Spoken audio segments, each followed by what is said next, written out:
네, 우리 오늘 말씀 보도록 하겠습니다. 우리 오늘 말씀을 보면 출애굽기 12장 6월절에 대한 규례가 되죠.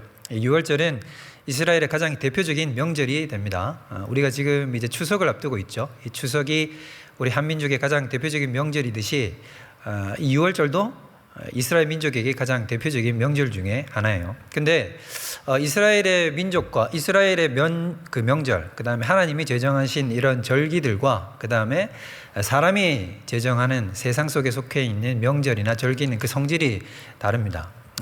우리가 보면 이 시간적인 순서가 다르다는 것을 우리가 알 수 있어요. 어떻게 다르다냐면 일반적인 세상의 명절이나 세상의 절기들은 어떻습니까? 어떤 기념할 만한 일이 먼저 일어나죠.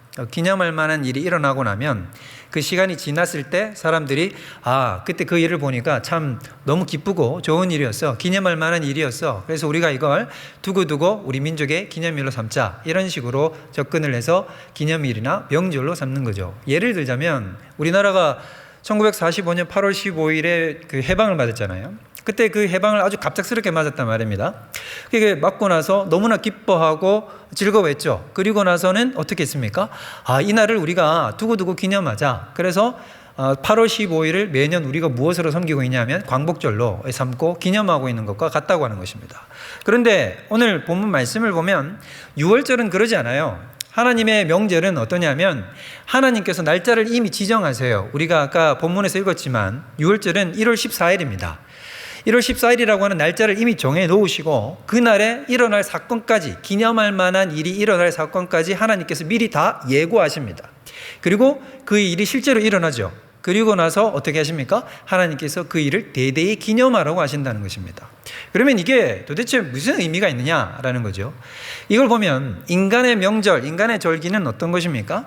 사람이 그 일이 일어나고 나서 그 뒤에 그것을 기념하는 방식으로 일이 처리가 되죠. 그러나 하나님은 그렇게 하지 않으시고 일을 먼저 창조하시고 시간을 주도하고 가고 계시다는 사실을 우리가 알 수 있다고 하는 것입니다. 그래서 하나님께서는 이런 것들을 보아서 우리에게 무엇을 가르쳐주고 계신 것이냐면 시간과 역사의 주관자 되심을 우리에게 밝히 보여주고 계신 것입니다.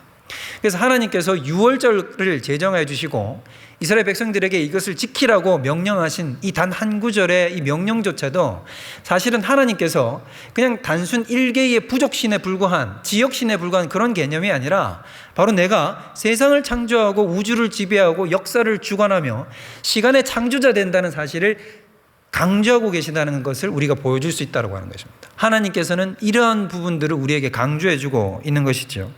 그런데 이 6월절을 보면 이 6월절 명절은 이스라엘의 3대 절기 가운데서도 가장 중요할 뿐만 아니라 오늘 우리가 출애굽기를 바라보고 있는 이 대목에서도 6월절은 굉장히 중요한 의미, 그리고 우리가 신앙생활하는 이 구속사적인 전체적인 개념을 보았을 때도 굉장히 중요한 의미를 띱니다. 먼저 이게 왜 중요한 의미를 띠냐면 이 6월절이라고 하는 지금 이 명절이 지금 어디 재앙에 속해 있냐면 마지막 10번째 재앙에 속해 있죠. 10번째 재앙 속에 편입이 되어서 들어가 있는 형태를 취하고 있다고 하는 거예요. 근데 여러분, 우리가 알아둬야 될 게 뭐냐면 앞에 나오는 첫 번째부터 9가지의 애굽에 임한 재앙은 다 어디를 향하고 있는 것이냐면 이 10번째 장자 재앙을 향하고 있는 것입니다. 전부 다 처음부터 끝까지 이 9개의 재앙들, 그 다음에 애굽에 일어났던 그 수많은 이런 고난과 이런 하나님의 징책들, 징계들은 다 어디를 향하고 있는 것이냐면 오늘 우리가 살펴보는 이 장자 재앙을 향해서 나아가고 있는 거예요. 그러니까 우리가 한번 살펴볼까요? 우리 출애굽기 앞쪽으로 넘어가 보세요. 여러분들이 직접 찾았으면 좋겠는데 4장을 한번 가보십시오. 출애굽기 4장 22절부터 23절까지예요. 출애굽기 4장 22절부터 23절까지. 앞에 말씀은 없습니다. 여러분들이 직접 우리 찾아서 한번 읽어봅시다. 4장 22절 23절 시작. 너는 바로에게 이르기를 여호와의 말씀에 이스라엘은 내 아들 내 장자라. 내가 내게 이르기를 내 아들을 보내주어 나를 섬기게 하라 하여도 내가 보내주기를 거절하니 내가 네 아들 내 장자를 죽이리라 하셨다 하라 하시니라. 여러분 4장에 지금 이 얘기가 나오잖아요. 그죠? 4장에 이 얘기가 나온다는 얘기는 여러분 지금 4장에 지금 이 내용은 뭘 하다가 이 내용이 나왔냐면 모세가 지금 아직 애굽에 들어가기도 전이에요. 애굽에 들어가기도 전에 애굽을 향해서 가고 있는 와중에 하나님이 모세에게 뭐라고 얘기하신 것이냐면 내가 그 애굽을 칠 텐데 애굽의 바로가 절대로 너희들을 놔주지 않을 거야. 그런데 내가 내 장자인 이스라엘을 너희들이 노예로 붙들고 안 놔줬기 때문에 내가 너의 장자를 칠 때에야 비로소 애굽이 놓아줄 거야 라는 얘기를 하고 있는 거예요. 그러면 여러분, 이게 무슨 말이죠? 하나님은 처음부터 이 장자 재앙을 결정적인 재앙으로 생각하고 의도하고 계획하셨다는 것을 보여주신다는 것입니다. 그렇기 때문에 마치 우리의 모든 구속사가 흘러가서 예수 그리스도라는 한 인물에 초점이 맞춰지는 것과 똑같이 지금 출애굽기의 모든 여정과 과정이 어디로 초점이 모아지고 있는 것이냐면 장자 재앙이 모아지고 있는 것이고, 이 장자 재앙으로 왜 초점을 모으고 있는 것이냐면 오늘 바로 이 유월절 사건을 하나님께서 드러내고자 하신다는 것입니다. 그러면 유월절 사건이 왜 이토록 중요하냐? 여러분, 유월절 사건은 단순한 애굽에서 이스라엘 백성이 빠져나가는 어떤 그런 하나의 사건에 지나지 않는 게 아니에요. 우리가 좁은 눈으로 바라보면 어떤 느낌으로 보이냐면, 이 출애굽 사건, 여기서 유월절은 마치 무엇처럼 보이냐면 이스라엘 백성이 430년간의 노예 생활을 하다가 이제 애굽에서 하나님이 빠져나올 수 있도록 하나님께서 장자를 다 치시는데 살려주는 어떤 그런 중요한 절기인가 보다라고 생각할 수 있다는 거죠. 그런데 이것을 우리가 더 확대해서 전체적인 조망과 큰 눈을 가지고 우리가 이것을 바라볼 때 진정한 의미가 드러나게 된다고 하는 것입니다. 그러면 그 진정한 의미가 바로 무엇이냐? 우리가 살펴볼 때 여기 보면 애굽이라고 하는 거대한 나라가 등장을 하죠. 근데 이 애굽이라고 하는 나라는 무엇을 상징하는 것이냐면 단순한 하나의 동방의 패권국을 보여주는 것이 아니라 바로 세상을 상징하는 것입니다. 세상. 여러분, 신약으로 오면은 또 세상을 상징하는 나라의 이름이 등장을 하죠. 무엇입니까? 요한계시록 같은 데 보면 바벨론이라고 얘기를 해요. 바벨론. 그러니까 하나님께서는 이 세상을 지칭하실 때 어떤 얘기를 들어서 이 대명사로 쓰기를 좋아하시냐면 그때 그 나라에 그때 지배하던 어떤 그런 나라들의 이름을 들어서 하나님께서는 세상을 지칭하는 용어로 쓰기를 즐겨하신단 말이에요. 그러니까 지금 여기 보면 이 애굽이라고 하는 나라는 그냥 단순히 동방의 패권국이 아니라 전체 세상을 상징하는 것입니다. 그러면 전체 세상 가운데 유월절은 무엇을 보여주는 것이냐면 유월절은 여호와의 날, 바로 예수 그리스도께서 재림하시는 재림의 날, 세상을 모두 다 심판하는 바로 심판의 날, 궁극의 심판의 날을 상징적으로 보여주는 것이 유월절 밤이 되는 것입니다. 그러면 우리가 이 그림이 이제 다르게 보이겠죠. 이 그림은 결국 무엇이냐면 유월절을 통해서 하나님께서 보여주시는 그림은 이건 거예요. 하나님께서 이 모든 세상이 멸망당하고 심판하시는 그날에 어떻게 자신의 백성들을 이 땅에서 구원해 내실 것인가를 보여주는 그림이 바로 오늘 유월절 사건이라고 하는 것입니다. 그렇기 때문에 유월절이 우리에게 주는 교훈과 그 다음에 여기에 나와 있는 원리들과 메커니즘이 얼마나 신앙생활에 귀중하고 핵심적인 부분을 차지한다는 것인지 우리가 알 수 있다고 하는 거죠. 그래서 여러분, 유월절을 우리가 세심하게 들여다보면 무엇을 알 수 있냐면 복음의 원리, 복음이 어떻게 작동하는가를 볼 수가 있는 거예요. 여러분 잘 생각해 보세요. 하나님께서는 세상을 창조하셨죠. 세상을 창조하시고 나서 인간을 하나님께서 에덴 동산에다 세워주셨습니다. 그런데 우리가 익히 다 알다시피 인간이 어떻게 됐죠? 인간이 죄를 범했잖아요. 죄를 범해서 원죄를 범함으로 말미암아 모든 인간들이 다 죄 아래 갇혀버렸습니다. 죄인이 되어버렸어요. 세상에 태어나서 아무 죄도 저지르지 않은 존재라고 할지라도 그는 태어나자마자 죄인으로 평가받습니다. 왜 그렇습니까? 원죄를 안고 태어나기 때문이에요. 이게 인간의 숙명이에요. 이게 인간의 재앙이에요. 이게 인간이 가진 저주인 거예요. 그러니까 하나님께서는 이 저주 아래 갇혀있는 인간, 도저히 자기 힘으로 벗어날 수 없는 이 인간을 향해서 하나님께서는 무엇을 제시해 주셨냐 하면 하나님께서는 이 땅에 메시아를 보내주시겠다고 하시는 약속을 주셨어요. 우리가 창세기 3장 15절 같은 것이 원시복음이라고 얘기를 합니다. 그러면 거기에 이 땅에 여자의 후손을 보내서 뱀의 후손의 머리를 밟게 하는 하나님께서 이 땅에 메시아를 보내주시겠다고 하는 약속을 주셨단 말입니다.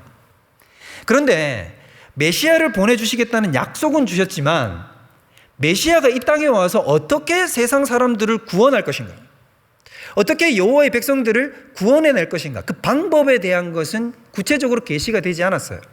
곳곳에 힌트가 등장을 하긴 하지만 여러분이 한번 떠올려 보세요. 어디에 하나님께서 어떤 방식으로 메시아가 어떤 사역을 해서 자신의 백성들을 구원해낼 것인가, 구체적으로 언급된 구약의 구절들이 잘 없잖아요. 근데 여러분, 바로 그 방법론이 등장하는 것이 오늘 이 장면이라는 거예요. 우리가 익히 다 알다시피 유월절 어린 양은 누구십니까? 바로 누구를 예표하는 그림인 것입니까? 바로 예수 그리스도시잖아요. 우리 요한복음 1장 29절에 보면 세례 요한이 무엇이라고 얘기했습니까? 예수님이 자기에게 다가오는 것을 보시고 이렇게 얘기했어요. 보라, 세상 죄를 지고 가는 하나님의 어린 양이로다 라고 얘기를 했단 말이에요. 여기서 말하는 이 어린 양은 유월절 어린 양을 뜻하는 거예요. 세례 요한은 보자마자 바로 알았던 거죠. 성령의 감동하심으로 말미암아 예수님께서 이 땅에 성육신을 하신 목적이 바로 무엇이냐면 이 땅에 자신의 백성들을 구원하러 오신 유월절 어린 양이시다라는 것을 알고 계셨던 거예요. 알고 있었던 거죠. 그래서 예수님께서는 유월절 어린 양으로서 이 땅에 오신 것입니다. 그래서 여러분, 바로 그 방법을 제시해주고 그 다음에 그 방법을 통해서 이스라엘 백성이 새롭게 거듭나게 되는 경험을 하게 되는 거죠. 그래서 하나님께서는 이 유월절 절기를 아주 귀중하게 생각하시고 이스라엘 백성들에게 이것을 반복해서 기억하라고 요구하고 계신 것이라는 것이에요. 자, 여러분 잘 보세요. 2절을 보십시오. 2절을 우리가 다 같이 12장 2절 읽어봅시다. 시작. 이 달을 너희에게 달의 시작 곧 해의 첫 달이 되게 하고 라고 얘기를 하죠. 이게 무슨 말이냐면 유월절이 일어난 이 해는 우리 식으로 얘기하자면 3월이나 4월이에요. 3월이나 4월인데 이것을 여러분 결국에는 이스라엘 백성들에게는 몇 월로 삼으라는 거예요? 1월로 삼으라는 거예요. 그러니까 이것이 바로 무엇을 뜻하는 거냐면 바로 이 민족적 생일은 언제냐면 바로 이 유월절이 일어난 이 밤이라고 하는 것입니다. 이들에게 첫날과 첫 시작, 해의 첫 시작을 바로 하나님께서는 어떻게 하셨냐면 이 유월절 사건이 일어난 이때 아비월을 첫 달로 삼으라고 하나님께서 이야기하셨다는 것이에요. 그것은 하나님이 뭘 보여주는 거예요? 그만큼 너희 민족의 정체성을 결정할 만큼 하나님의 백성의 정체성을 결정할 만큼 중요한 사건이 바로 이 유월절 사건이라는 것을 보여주는 거죠. 자, 그러면 우리가 여기에서 이렇게 보면 이 유월절 사건을 통해서 우리가 복음의 원리, 복음이 어떻게 우리에게 작동하는가를 알 수 있다고 얘기하지 않았습니까? 그러면 이것을 알아가기에 앞서서 먼저 우리가 가지고 있는 어떤 중대한 오류들이 있어요. 유월절을 가지고 우리가 이미 이렇게 알고 있어요. 여러분들도 이런 얘기들을 수도 없이 들어봤잖아요. 오늘 이 본문을 여러분들이 주일학교 때부터 얼마나 많이 들었겠습니까? 그런데 여러분, 우리는 이 성경 본문을 볼 때 그리고 복음을 대할 때 어떤 깊은 오해를 가지고 있습니다. 잘못된 이해를 가지고 있어요. 그걸 우리가 먼저 바로잡자고요. 이걸 바로잡고 그 다음으로 넘어가는 것이 선제되어야 된다는 것입니다. 자, 우리 많은 사람들이 유월절을 보면 어떤 방식으로 이해를 하는지 한번 봅시다. 여러분, 자, 우리가 성경 말씀을 보세요. 7절을 보십시다. 7절을 보면 이렇게 얘기를 하죠. 양을 잡아요. 1월 14일에 6절에 보면 열날까지 간직하였다가 해질 때에 이스라엘 회중이 그 양을 잡죠. 그 양을 잡고 나서 어떻게 합니까? 7절, 그 피를 양을 먹을 집 좌우 문설주와 임방에 발라라. 무슨 뜻인지 다 아시죠? 이렇게 문이 이렇게 되어 있으면 문 틀에다 다 바르라는 것입니다. 임방과 좌우 문설주에다 다 바르라는 거죠. 양의 피를 우설초에다가 적셔가지고 싹 바르라는 거죠. 자, 그 다음에 이걸 왜 바르느냐? 뒤에 보세요. 자, 여기 보면 이렇게 얘기를 합니다. 하나님께서 13절을 한번 보십시오. 13절을 보면 내가 애굽 땅을 칠 때에 그 피가 너희가 사는 집에 있어서 너희를 위하여 표적이 될 것이다. 내가 피를 볼 때에 너희를 넘어가리니 내가 피를 볼 때에 너희를 넘어가리니 재앙이 너희에게 멸하지 임하지 아니할 것이다 라고 이렇게 얘기를 하죠. 그러면 자, 우리가 생각할 때 유월절이 작동하는 방식, 우리가 구원을 얻는 방식은 어떤 것입니까? 이러는 거예요. 하나님이 어떤 집 앞에 이르죠. 집 문 앞에 이릅니다. 그러면 그 집안에는 집안 사람들이 한 가족이 있겠죠. 근데 이제 피가 발려져 있단 말이에요. 그러면 이렇게 생각하는 거죠. 아, 여기는 어린 양이 대신 죽었구나. 피가 발려져 있구나. 그러니까 넘어가자. 6월. 이게 아니라는 거예요. 이게 아니에요, 여러분. 우리가 이렇게 생각하잖아요. 예수님이 날 대신하여 십자가에 달려 죽으셨으니 내가 구원을 얻었다. 아니에요, 여러분. 앞에 서 있는 목사가 지금 이상한 얘기를 하는 것 같죠? 여러분이 이해를 지금 다 깨트리는 것 같지 않습니까? 여러분, 이거 깊은 오해입니다. 전적으로 틀렸다라고 여러분은 얘기 못하지만 정직하게 이야기하면 여러분이 똑바로 알고 있는 게 아니에요, 여러분. 이건 복음에 대한 심각한 오해, 심각한 잘못된 이해를 가지고 있는 거예요. 이걸 바로잡아야 돼요. 여러분, 하나님이 어떻게 그들을 구원하는 건지 이제부터 제대로 된 메커니즘을 알아야 된다는 거죠. 자, 여기 보면 여러분들이 주목해서 잘 봐야 될 구절이 있어요. 12절을 보세요. 12절. 우리가 12절을 다 같이 한번 읽어봅시다. 시작. 내가 그 밤에 애굽 땅을 두루다니며 사람이나 짐승을 막론하고 애굽 땅에 있는 모든 처음 난 것을 다치고 애굽의 모든 신을 내가 심판하리라. 나는 여호와니라. 잘 보세요, 여러분. 12절이 정말 중요하다는 거예요. 자, 여기서 여러분들이 주목하여 보아야 할 구절이 뭡니까? 단어. 눈에 띄는 단어가 뭐죠? 잘 보세요. 거기 보면 첫 번째 12절을 보면 사람이나 짐승을 어떻게 하고? 막론하고. 여러분, 착각하지 말아야 되는 건 뭐냐면 하나님의 주요한 타겟은 사람들이었다. 아니에요. 짐승도 다 죽이는 거예요. 나오잖아요. 짐승도 막론하고 다 죽이겠다고. 짐승으로 태어난 첫 것들도 다 죽여버리겠다는 거예요. 자, 그 다음에 여러분 한 가지 더 짚고 넘어가면 하나님이 왜 하필 장자를 죽이느냐, 이거 잘 알아야 되는데, 여러분 장자가 가지는 의미는 뭐냐면 장자는 그냥 대표성을 지니는 거예요. 한 가정의 장자를 죽인다는 얘기는 뭐냐면 그 가정이 다 죽었다는 얘기를 얘기하는 거예요, 여러분. 그래서 원칙적으로 얘기하자면 하나님의 타겟은 어디에 있냐면 다 죽이는 데 있는 거예요. 애굽 사람들뿐만 아니라 이스라엘 사람들까지 하나님은 다 죽이는 데 있어요. 왜 그러냐면 여러분 잘 생각해 보세요. 인간은 혈통적으로 구분될 필요도 없고 이스라엘 백성이나 애굽 백성이나 다 죄인이에요. 하나님 앞에 다 죄인이란 말이에요. 그래서 하나님의 심판주 대신 하나님이 임하면 어떻게 됩니까? 다 죽는 거예요. 근데 오늘은 여기 대표로 장자가 죽는 형태로 보여주는 거죠. 제가 말씀드렸죠. 이 사건은 무엇에 대한 그림자와 예표라고. 마지막 종말에 일어날 일에 대한 예표라고요. 마지막 날에는 어떻게 되죠? 모든 사람이 다 심판을 받잖아요. 바로 이걸 그 장면을 보여주는 거예요. 그래서 여러분 원칙적으로는 모든 사람이 다 죽는 거예요. 자, 그 다음 보세요. 그 다음 애굽 땅에 있는 모든 처음 난 것을 다치고, 이게 무슨 말이냐면 모든 사람을 다 죽이겠다는 거예요. 짐승들까지. 근데 여러분 더 흥미로운 구절이 등장하죠. 애굽의 모든 신을 내가 심판하리라. 여러분 애굽에 수많은 신들이 있잖아요. 물론 그때 실제하는 신은 아닙니다. 악령들이지만.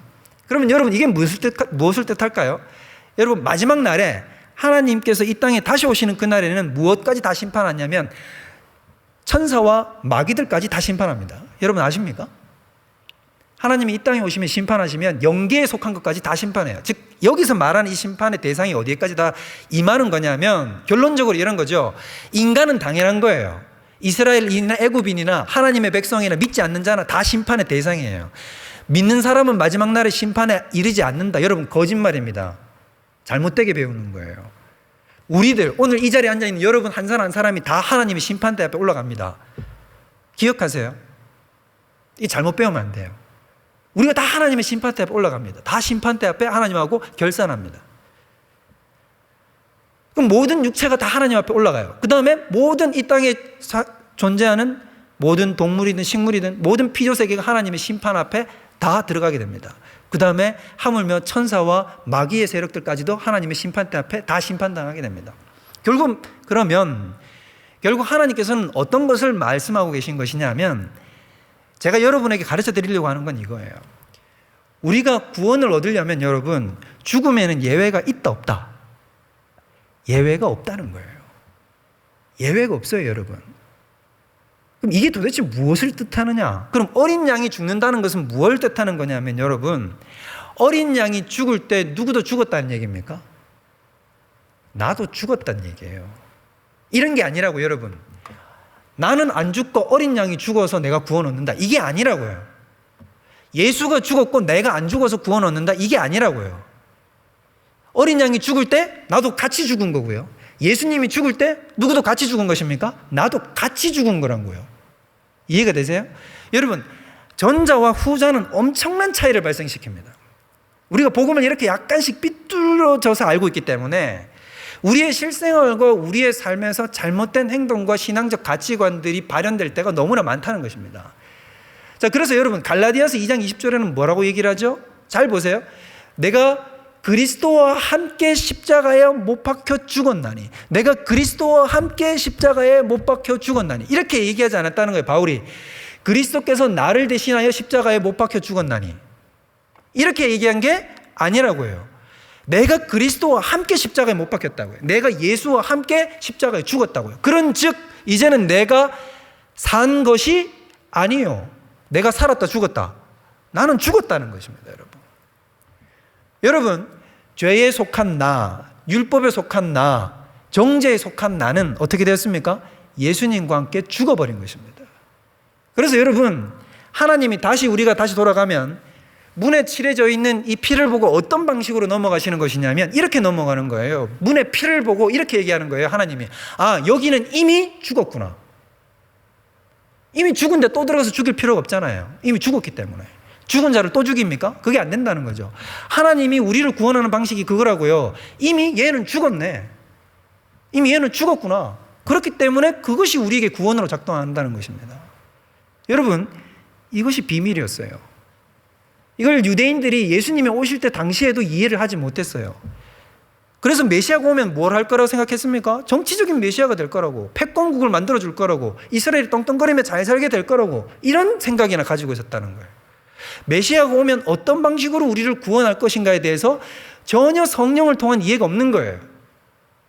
그런데 예수님께서는 어떻게 하셨습니까? 나는 그런 것에, 너희들이 그런 욕구에 나는 관심 없다는 거예요. 나는 오로지 뭘 하기 위해 왔냐면 잃어버린 양을 찾아 구원하러 왔다고, 죄인을 찾아 구원하러 왔다고 하시고 자신을 십자가에 달려 죽는 자리까지 나아가셨다는 것입니다. 이게 바로 예수님이 행하신 일이에요. 자, 조금 더 나아가야 되지만 오늘 시간이 부족하니까 우리가 살펴봐야 될 내용이 많아요. 자, 그러면 이건 여러분, 우리가 가지고 있는 잘못된 복음에 대한 오해를 해소한 것에 지나지 않아요. 자, 그러면 한번 봅시다. 두 번째로 보면 또 복음이 가지고 있는 어떤 요소를 이 유월절 사건에서 아주 자세하게 잘 보여줘요. 자, 우리가 한번 봅시다. 다시 본문 말씀을 보세요. 거기 보면 7절부터 한번 보시면 이렇게 나옵니다. 7절부터 여러분들이 주목해서 잘 보세요.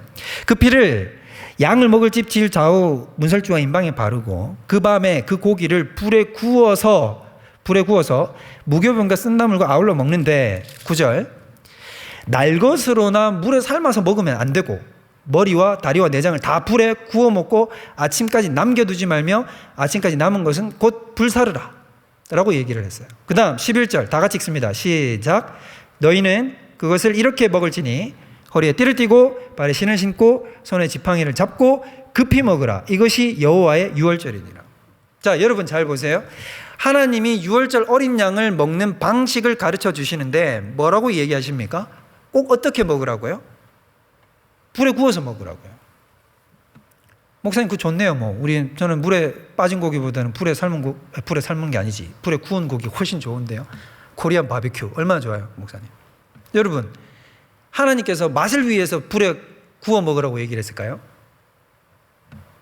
물론 그러실 수도 있죠. 근데 그게 아니에요. 본질은 그게 아니에요. 본질을 왜 불에 구워 먹으라고 얘기를 했냐면 11절을 보면 알 수 있는 거예요. 11절을 어떻게 먹으라 그래요? 자, 고개 들어. 괜찮아요. 11절 안 봐도 돼요.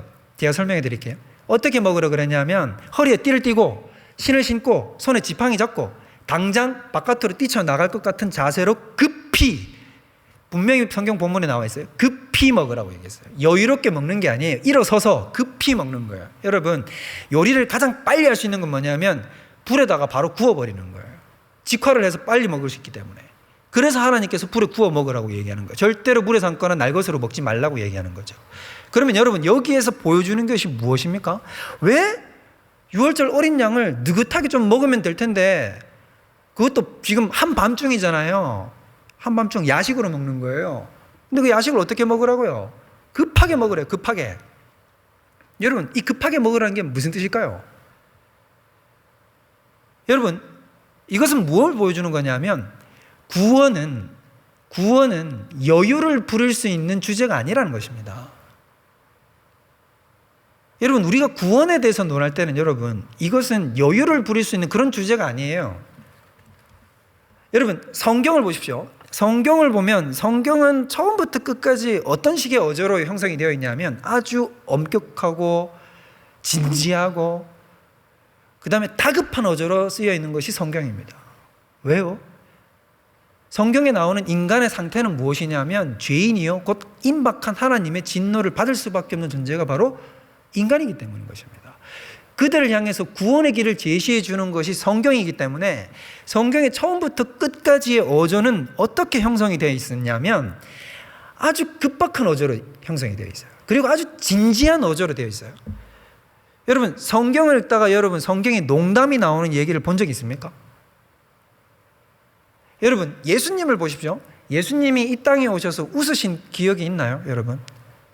여러분, 제가 한번 힌트를 드릴게요. 예수님이 이 땅에 오셔서 웃은 적이 있으실까요, 없으실까요? 성경에는 단 한 차례도 예수님이 웃으셨다는 기록이 없어요. 근데 저는 확신해요.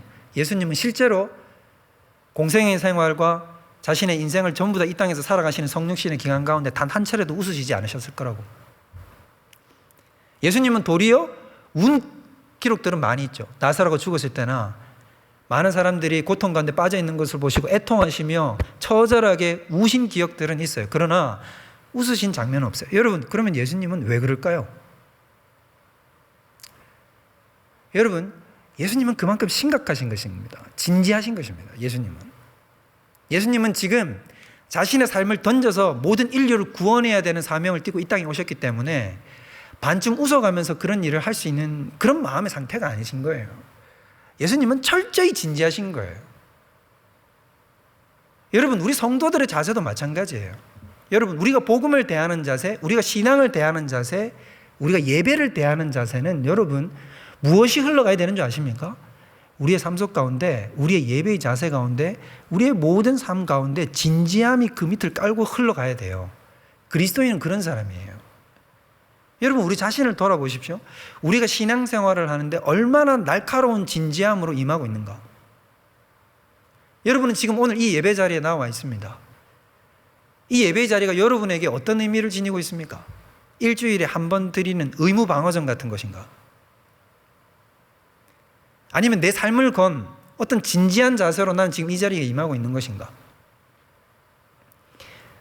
여러분, 복음이라고 하는 것은 그저 가볍게 대할 자세가 아닙니다. 선교라고 하는 것은, 우리가 누군가에게 복음을 전하는다라고 하는 것은 가볍게 전할 수 있는 일이 아닙니다. 그냥 휴가 가듯이, 해외여행 한번 가듯이 그냥 가가지고 복음 쑥 전하고 그냥 보람 있는 일 한번 하고 돌아온 듯한 그런 식으로 임할 수 없다는 것이고, 내 옆에 있는 친구와 형제들에게, 내 가족들에게 복음을 전하는 것이 그저 그 사람들에게 믿으면 좋고 그렇지 않으면 할 수 없고, 이런 식으로 전할 수 있는 것이 복음이 아니라는 것이에요. 여러분, 마틴 로이드 존스라고 하는 목사님이 계셨어요. 20세기 최고의 강해 설교자라고 하시는 분. 가끔 담임 목사님이 얘기하시죠. 그 목사님은 설교를 하실 때 일체 농담을 하지 않았어요. 그래서 사람들이 물어봤어요. 목사님, 좀 웃으시면서 농담도 좀 해가시면서 좀 그렇게 부드럽게 설교를 좀 하시면 되는데 왜 그렇게 안 하십니까? 라고 얘기를 하니까 그 목사님이 뭐라고 얘기를 했냐면, 자신에게는 저 한 사람 한 사람들이, 지금 이 예배당에 나와 있는 이 한 사람들, 그리고 이 설교를 듣는 이 한 사람 한 사람들이 그들의 영혼이 죽은 뒤에 바로 하나님의 그 처절한 심판대 앞에 설 것을 생각하면 내가 저 사람들 앞에서 이런 설교를 가볍게 행할 수 없다는 거예요. 여러분, 그 목사님이 가지고 있는 그 진지함이 여러분에게 느껴지십니까? 그게 바로 우리의 예배의 자세와 그게 바로 우리가 가지고야 할 우리의 삶의 자세, 우리 신앙의 자세가 되어야 된다는 것이에요. 그러므로 여러분, 우리의 가장 시급한 문제는 뭐냐면, 여러분을 향한 어떤 개인적인 해결책, 시대를 향한 어떤 해결책들을 논하는 게 아니에요. 지금 이 시대가 얼마나 그런 것들로 바쁩니까? 팬데믹이 어떻고, 경제가 어떻고, 군사가 어떻고, 전 세계적인 상황이 어떻기 때문에 이런 대책을 마련하고 이러한 것들을 마련해서 인류가 이러함으로 구원을 받아야 된다고 온갖 해설들을, 해결책들을, 솔루션들을 내놔요. 여러분, 성경은 일관되게 얘기하는 거예요. 그게 중요한 게 아니라고요. 유월절 어린 양을 먹어야 되고 그 피를 너의 문설주 앞에 발라야 된다는 것이에요. 이게 가장 시급한 문제라는 것입니다. 우리식으로 얘기하자면 무엇입니까? 우리의 가장 시급한 문제는 뭐냐면, 여러분이 지금 머릿속에 꽉 차 있는 여러분의 일상과 여러분의 삶과 여러분이 가지고 있는 회사의 것들, 저 밖에 놓아둔 모든 것들, 여러분이 가지고 있는 마음의 걱정거리, 근심거리가 아니라는 것입니다. 하나님과 여러분의 개인적인 관계, 하나님 앞에 내가 어떤 자로 서 있는가, 이걸 돌아보는 것이 가장 시급한 문제라는 것을 명심하시기 바랍니다. 자, 그 다음 다시 말씀을 보시면 이렇게 나오죠. 9절을 보세요. 날 것으로나 물에 삶아서 먹지 말고 머리와 다리와 내장을 다 불에 구워 먹어라 라고 얘기를 해요. 머리와 다리와 내장을 다 불에 구워 먹어라. 여러분, 자, 앞에 보세요. 우리나라는 내장도 잘 먹잖아요. 고기를 좀 끄덕거리시는데 그렇잖아요. 우리 순대 뭐 좋아하시는 분들 보면 뭐 간도 좋아하시는 분들이 있고 뭐 회도 좋아하시는 분들도 있고 그렇잖아요. 순대 자체가 뭡니까? 창자 속에다가 넣어가지고 이렇게 썰은, 그러니까 우리나라 한국식 소세지인 거예요. 자, 우리나라는 이런 거 잘 만들어요. 또 막창 좋아하시죠? 곱창 가가지고 구워 먹는 거 좋아하잖아요. 그리고 우리나라 심지어 머리도 잘 먹어요. 목사님 머리 먹어요. 여러분, 돼지고기, 소고기, 소머리를 어떻게 하냐면 눌러서 편육을 만들어가지고 먹잖아요. 여러분 장례식장 가면 나오는 그 고기들이 다 그 머리고기를 누른 거거든요.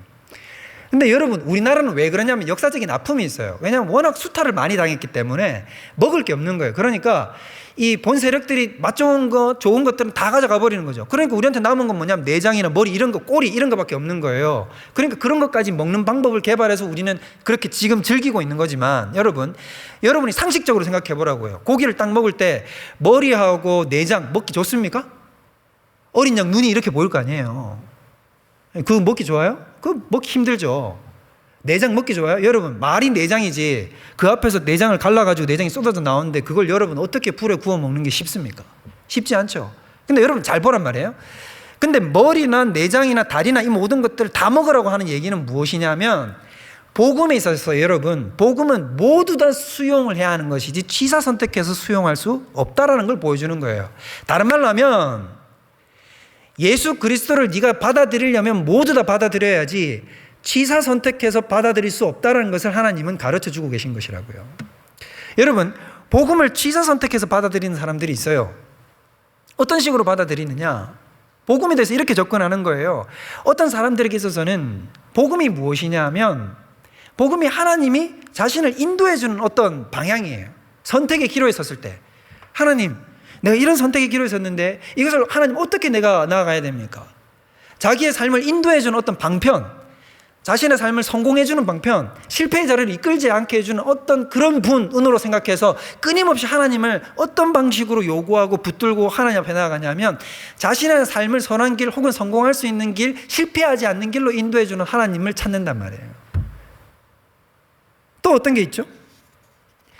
어떤 사람들은 기독교 가운데서도 들어오면 복음의 메시지 가운데 위로의 메시지만 찾는 사람들이 있어요. 어떻게 해서든지 이 아픔과 고통, 여러분, 우리의 삶이 팍팍한 건 맞죠. 근데 그 팍팍한 삶 가운데서 무엇만 끊임없이 구하냐 하면, 끊임없이 하나님으로부터 위로만을 구하는 사람들이 있다고 하는 것입니다. 이것도 잘못된 거죠. 어떤 사람들에게는 어떻게 나아가죠? 어떤 사람들에게는 복음이 자신의 육신적인 질병을 치유하는 도구로 쓰임을 받게 됩니다. 어떤 사람들에게는 조금 더 고상해요. 영적인 어떤 신적 합의를 구하는 것으로 하나님을 찾습니다. 근데 여러분, 이런 태도가 다 나쁘다는 게 아니라, 여러분, 이런 식으로 하나님을 일부분만 취해서 들어가는 것은 결국 복음을 전적으로 수용하는 자세가 아니라는 것입니다. 여러분, 하나님은 만홀히 여김을 받으시는 분이 아니에요. 하나님은 업신여김을 받는 부분이 아니라고요. 네가 나의 이런 부분이 좋으냐? 그러면 이건 가져가고, 난 저게 싫기 때문에 나 하나님은 저런 부분을 취하지 않을 거야. 여러분, 그럴 수 없어요. 저는 가끔 이해가 안 되는 게 어떤 것들이 있냐면, 우리 많은 성도님들이 이런 얘기 하잖아요. 하나님으로부터 어떤 이사야나 에스겔 같은 성경 읽거나 선지서 같은 성경 읽으면 책망하시는 부분들이 막 나오잖아요. 그러면 목사님, 저는 이게 마음이 어려워서 도저히 못 읽겠어요, 막 이런 얘기 하시는 분들이 있어요. 그리고 제발 이런 얘기 좀 목사님들이 안 해줬으면 좋겠어요. 솔직히 저는 그런 얘기를 들을 때 잘 공감이 되지 않아요. 저는 왜냐하면 제가 개인적으로 이사야나 에스겔이나 선지서의 말씀을 읽었을 때 하나님의 책망이 저의 가슴속에 팍 파고치고 들어오죠. 하나님이 나를 향해서 지금 찌르고 계신 것이거든요. 근데 저는 한 번도 그것이 하나님이 나를 때리기 위한 때림으로 느껴본 적이 없어요. 하나님이 날 지극히 사랑하시는, 여러분, 진정한 은혜는 어떤 것입니까? 회개의 눈물을 쏟고 주님 앞에 엎드릴 때, 그때가 진짜 은혜 아닙니까, 여러분? 그래서 저는 그런 하나님의 말씀이 강하게 질책하시는 말씀을 들을 때도 저는 그게 너무 좋아요. 감격해요. 나의 죄악을 바라보고 다시 회개하고 주님 앞에 돌아갈 수 있잖아요. 얼마나 귀하고 감격적인 일입니까? 여러분, 하나님이 여러분을 향해서 하는 그 수많은 메시지들 하나하나를 여러분 귀 기울여 들으십시오. 설교 가운데서도 여러분의 머릿속을 스쳐 지나가는 어떤 골라서 듣는, 여러분이 벌써 필터링 하잖아요. 그런 일을 하지 말아야 되는 거예요. 그럼 영적인 일에 절대로 발전이 없어요. 머리든 내장이든 먹기 힘든 것이든 여러분 다 취해서 드십시오. 그게 여러분을 향한 하나님의 뜻입니다. 그때 여러분 진정으로 하나님의 백성은 그것조차도 은혜로 알고 그 맛을 압니다. 그래야 성숙하는 거예요. 결론적으로 제가 여러분에게 말씀드리고 싶은 것은 무엇이냐면, 하나님께서는요, 오늘 이 6월절 말씀을 통해서 우리에게 가르쳐 주시려고 하는 가장 궁극적인 메시지가 있어요. 그게 바로 뭘까요? 예수가 아니면 구원을 얻을 수 없다는 거예요. 여러분, 이거 아주 중요한 지점이에요. 예수가 아니면 구원을 얻을 수 없어요. 6월절 어린 양이 아니면 구원을 얻을 수 없다고요. 7절 8절 보면, 7절을 보세요. 그 피, 관사를 붙였죠. 그 피를 바르라 그러고, 8절에 보면 그 밤에 그 고기를 불에 태우라 그래요. 이게 뭐냐면 다른 고기 다른 피는 된다 안 된다? 안 된다는 거예요. 구원 얻을 다른 이름이 없다는 거예요. 여러분, 이게 중요한 지점이에요. 자, 여러분, 제가 군대에서 제대를 했어요. 제가 군대에 있다가 제대를 하고 나서 제가 자취생활을 했어요.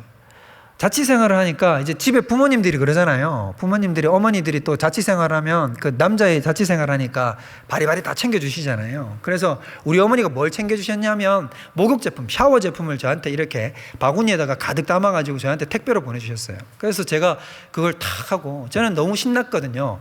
제가 자취를 처음 해봤기 때문에 이제 드디어 나만의 독립된 공간이 생겨서 너무 신난다라고 생각을 하고는 자취를 하면서 딱 봤는데 어머니가 보내주신 거기에 바디 샴푸가 하나 딱 들어가 있는 거예요. 보라색이었어요.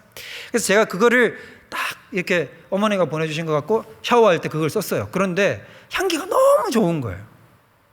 그래서 제가 언뜻 생각이 어떻게 했냐면, 야, 역시 어머니의 마음으로 골라준 거는 역시 다르구나 라고 생각해가지고 그걸 열심히 잘 썼어요. 근데 보통 일반적인 여러분 바디 샴푸는 시간이 지나면 보통 샤워할 때 뿐이잖아요. 그때 지나고 나면 향기가 잘 안 나죠. 근데 이상하게 그 제품은 탁 썼더니 향기가 아주 오래 지속되더라고요. 그러니까 이렇게 평상시 생활할 때도 오래 지속되는 거예요. 그래서 너무 좋다. 그래서 여러분, 제품이 너무 좋으면 어떻게 합니까? 제품이 너무 좋아 보신 적이 없는 모양이에요. 제품이 너무 좋으면 어떡하죠? 재구매를 하잖아요. 그래서 저도 이제 그 제품을 거의 다 써서 한 몇 달쯤 쓰고 나서 이제 재구매를 해야 되겠다고 생각하고, 이제 그제서야 비로소 어떻게 했냐면 그 녀석의 정체를 알려고 이제 탁 든 거예요. 이렇게 자세하게 이제 몸에 다 바르고 나서 눌러도 안 나오니까 이렇게 딱 봤는데 그 이름이나 회사는 하나도 지금도 기억이 안 나고, 제가 봤던 아주 충격적인 세 글자가 딱 지금도 기억이 나요. 그게 보라색이라는 것과 그 충격적 세 글자만 내 가슴에 남았어요. 그 충격적 세 글자가 뭐였냐면 딱 봤더니 이렇게 적혀 있어요. 애견용이라고 적혀 있었어요. 애견용. 깜짝 놀랐죠. 이미 다 뒤집어 썼는데 뭐라고 써 있다고요? 애견용이라고 써 있다고. 이때까지 저는 몇 달 동안 뭘 실컷 좋다고 발랐냐면 애견용 샴푸를 쓰면서 뭐라고 했냐면 되게 이거 향기 좋다, 이거 다시 사고 싶다, 이런 생각을 했다고요. 그리고 나서 여러분, 제가 왜 이 이야기를 하냐면 이런 거예요. 여러분, 수많은 사람들이 신앙생활을 한다고 하면서도 자신들이 향기 난다고 생각해요. 난 이 정도면 의롭다 생각해요. 난 충분히 아름답다 생각해요. 근데 여러분, 최후의 심판대 앞에 가서 하나님 앞에 가시는 거예요. 하나님 앞에 가서 하나님이 묻는 거죠. 자, 너는 무슨 의를 뒤집어 쓰고 지금 내 앞에 와 있느냐? 하나님, 제가 간사를 몇 년 했고 리더를 몇 년 했고 막 자기가 가진 모든 자랑거리를 하나님 앞에 늘어놓는 거죠. 그런데 하나님이 아니다, 너 잘못됐다, 넌 잘못된 사람이야 라고 얘기를 해요. 하나님, 전 그렇지 않은데요? 자, 네가 이때까지 뒤집어 쓰고 있던 것들을 보아라 라고 하나님이 제시해 주시면 거기 뭐라고 적혀 있느냐? 자기의라고 적혀 있다. 여러분, 그때 가면 어떻게 될까요? 그때 가면 여러분 그 앞에서, 하나님 앞에서 그걸 놓고 어떤 망신을 당하게 되고 어떤 충격적 결과를 맞이하게 되겠습니까? 이 어리석은 자를 바꿔두는데 내가 쫓으라라는 하나님의 명령밖에 들을 길이 없다는 말입니다. 여러분, 다른 복음이란 없고요, 다른 피는 없습니다. 여러분, 절대로 여러분이 가지고 있는 의, 여러분이 가지고 있는 생각, 여러분이 가지고 있는 향기들을 하나님 앞에 내세우지 말고 지금이라도 하나님의 오직 은혜로 선다는 사실을 기억하시고 주님 앞에 나오시는 여러분들 되시길 바랍니다. 하나님이 오늘 우리에게 가르쳐 주시는 건 뭐예요? 오직 은혜로밖에 구원 얻을 수 없다는 사실, 그 유월절 어린 양의 피로만 구원 얻을 수 있다는 사실을 우리에게 가르쳐 주시고 계신 것입니다. 그 유월절에 어린 양의 피를 바르시고 먹고 마심으로 말미암아 하나님 앞에 구원 얻으시고 또 앞으로 나아가시는 저와 여러분들 되시기를 주님의 이름으로 축원드립니다. 자, 우리 이 시간 우리 다 같이 일어나서 우리 찬양으로 주님 앞에 나가도록 하겠습니다. 우리 이 시간 다 같이 찬양할 때 은혜 아니면이라는 우리 찬양으로 주님 앞에 나아가게 될 텐데, 이 찬양의 가사를 우리가 하나하나 생각하면서 우리 주님 앞에 우리 자신을 내어드리도록 하겠습니다. 어둠 속 헤매이던 내 영혼, 어둠 속 헤매이던 갈 길 몰라 방황할 때에, 갈 길 몰라 방황할 때에 주의 십자가, 주의 십자가 영광의 그 빛이 나를 향해 비추어 주셨네. 주홍빛보다도 더 붉은 내 죄, 빛보다 더 붉은 내 죄, 그리스도의 피로 씻기어 완전한 사랑, 완전한 사랑, 주님의 은혜로 새 생명 주께 얻었네. 은혜 아니면, 은혜 아니면 나서지 못하네. 십자가의 그 사랑, 십자가의 그 사랑, 능력 아니면 나서지 못하네. 은혜 아니면 나서지 못하네. 아니면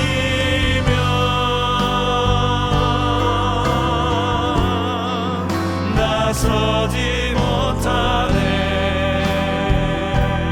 놀라운 사랑, 놀라운 사랑, 그네 아니면 나서지 못하네. 나의 노력과 의지가 아닌, 나의 노력과 의지가 아닌 오직 주님의 그 뜻 안에서. 의로운 자라 내게 말씀하셨습니다. 의로운 자라 내게 말씀하셨네. 완전하신 그 은혜로, 은혜 아니면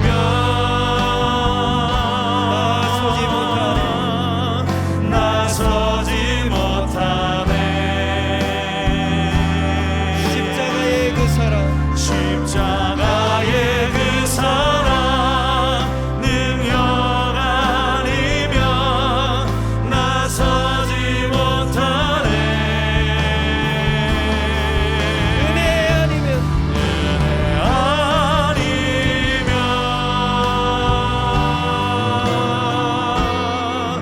나서지 못하네.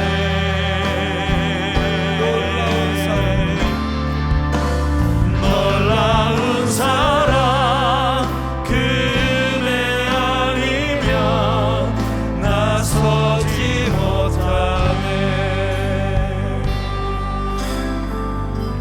하나님 아버지, 참으로 죽을 수밖에 없는 우리의 죄악과 우리의 허물로 인하여 죽을 수밖에 없는 죄인, 바로 그 죄인된 자신이 우리들이었습니다. 아버지 하나님, 예외 없이 죽어야 했던 바로 우리를 구원하여 주시고 예수 그리스도의 그 유월절 어린 양의 피로 우리를 구원해 주셨음에 감사합니다. 하나님 아버지, 이 생명의 복음을 우리가 거듭나는 그 순간에만 이용하는 것이 아니라 매 순간순간 내가 어떻게 주님 앞에 살아왔는지, 어떻게 거듭나고 주님의 백성이 되었는지를 기억하게 하시고 백성들에게 이 유월절의 절기를 지켜 영원히 삼을 규례로 삼으라고 하신 것처럼 우리도 날마다 예수 그리스도의 십자가의 은혜를 묵상하고 그 은혜로 살아가는 저희들 될 수 있도록 인도하여 주시옵소서. 우리 스스로 살아갈 수 없습니다. 오직 주님의 은혜로 살아갑니다. 날마다 주의 옷자락 붙들고 주님의 나라 앞으로, 주님의 존전 앞으로 그렇게 담대히 걸어갈 수 있는 우리 모든 믿음의 백성 될 수 있도록 주님 함께하여 주시옵소서. 감사드리오며 이 모든 것들을 주 예수 그리스도의 이름으로 기도하옵나이다. 아멘. 이제는 우리 구주 예수 그리스도의 은혜와 하나님 아버지의 그 무한하신 사랑과 성령님의 위로교통 충만 인도 보호하시는 역사가 오직 주의 은혜로 살아가기를 다짐하는 우리 모든 믿음의 백성들 머리 위에 이제로부터 영원토록 함께 있을지어다. 아멘.